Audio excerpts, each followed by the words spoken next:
High. তো আগের দিন আমরা যেটা পড়াচ্ছিলাম অরবাইটাল কি, তো আমরা বোর মডেল থেকে কি দেখেছিলাম?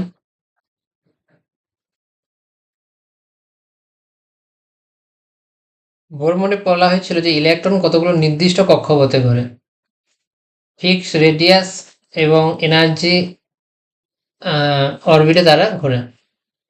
আমরা ফর্মুলাগুলো জানি, এনার্জি এবং আর এন এর ফর্মুলা হচ্ছে A0 n²।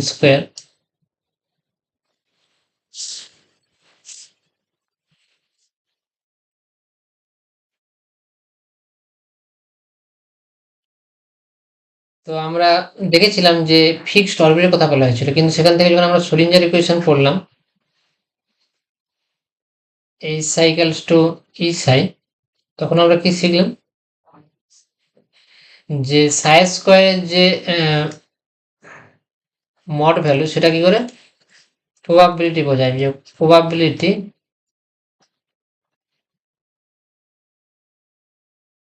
Of finding an electron.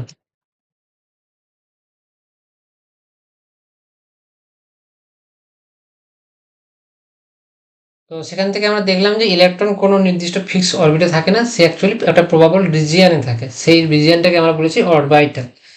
তাহলে অরবাইটালের কি ডেফিনেশন আমরা আগের দিন শিখেছিলাম, যে অরবাইটাল হচ্ছে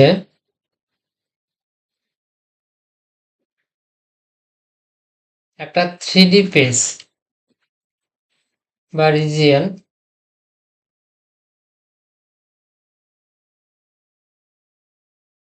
যেখানে ইলেকট্রন পাওয়ার প্রবাবিলিটি ম্যাক্সিমাম। ইলেকট্রন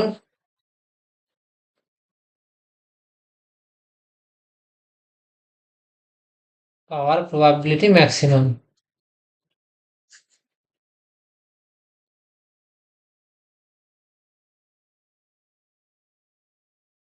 ম্যাক্সিমাম, তাহলে আমরা অরবাইটাল ডেফিনেশনটা বুঝলাম।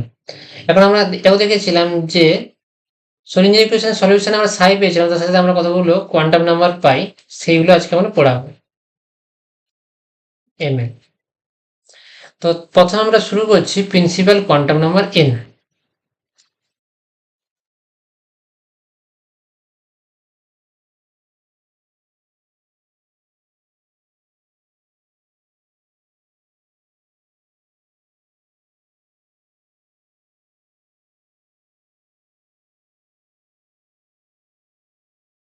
প্রিন্সিপাল কোয়ান্টাম নাম্বার এন, ধরো একটা নিউক্লিয়াস, একটা অ্যাটমের মধ্যে নিউক্লিয়াস, তার প্রথম যে সেল, আমরা এখন কক্ষ বলবো আর অরবিট বলবো না, আমরা এখন বলবো সেল।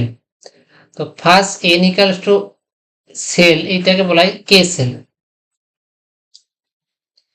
এটাকে কে সেল বলা হয়, এন ইকালস টু 1। এবং এই কক্ষগুলোকে ডিনোট করার জন্য আমরা একটা কোয়ান্টাম নাম্বার ইউজ করলাম, সেটা হচ্ছে প্রিন্সিপাল কোয়ান্টাম নাম্বার। আর এন ইকাল টু 2 হলে সেটাকে বলা হবে এল সেল। বুঝতে পারলে? তাহলে এটা N defines sell,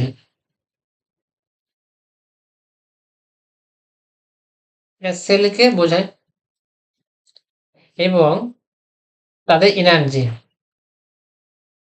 principal compound number কি করে, তাদের এনার্জিকে বোঝায়। ই এন সমান কত হবে, -13.6 N Z square by N square.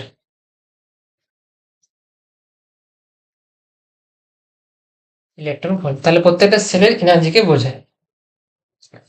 বুঝতে পারলে? তাহলে এবং সাইজ,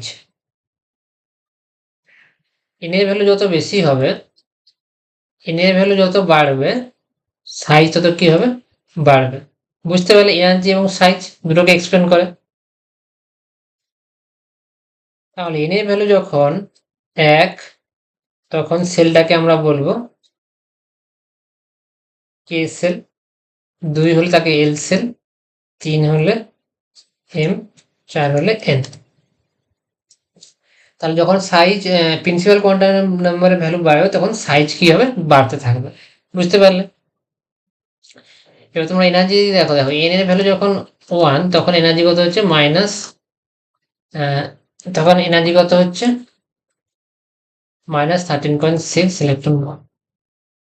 এর ভ্যালু যখন 2, তখন কত হচ্ছে এনার্জি,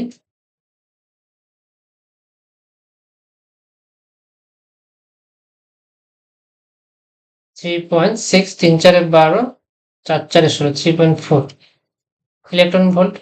এর ভ্যালু বসাচ্ছি, এটা হবে -13.6, 1 স্কোয়ার, যেটার ভ্যালু 1 ধরো, হাইড্রোজেন ধরো, যে হাইড্রোজেন অ্যাটম যেটার ক্ষেত্রে 1, তাহলে এর ভ্যালু 1 বসালে 1 হচ্ছে, আর এখানে হবে -13.6, 1 স্কোয়ার বাই 2 স্কোয়ার, এর ভ্যালু 2 বসিয়েছি, এবং n ইকুয়াল টু যখন 3 হচ্ছে তখন ভ্যালু কত হচ্ছে, 9 দিয়ে ভাগ করলে কত হবে, এটা মাইনাস হবে, -1, 46, 9 প্লাস 4 এতে হবে 46, 45, 1.5 নিয়ারলি এতটা হচ্ছে। এবং যখন এন ভ্যালু 0 হচ্ছে তখন এনার্জি দিকে 0 হচ্ছে। তাহলে বুঝতে পারছো আমরা যত প্রিন্সিপাল কোয়ান্টামের ভ্যালু নাম্বারের কনস্ট্যান্ট নাম্বারের ভ্যালু বাড়াচ্ছি এনার্জি তত পজিটিভ হচ্ছে। তাহলে আমরা কি জানি যে গ্রাউন্ড স্টেট হচ্ছে সব থেকে energetically lowest energy, ground state হচ্ছে সব থেকে লোয়েস্ট, এবং এনার্জি হচ্ছে নেগেটিভ, এবং এটাকে বলা হবে গ্রাউন্ড স্টেট, এটাকে বলা হবে ফার্স্ট এক্সাইটেড স্টেট।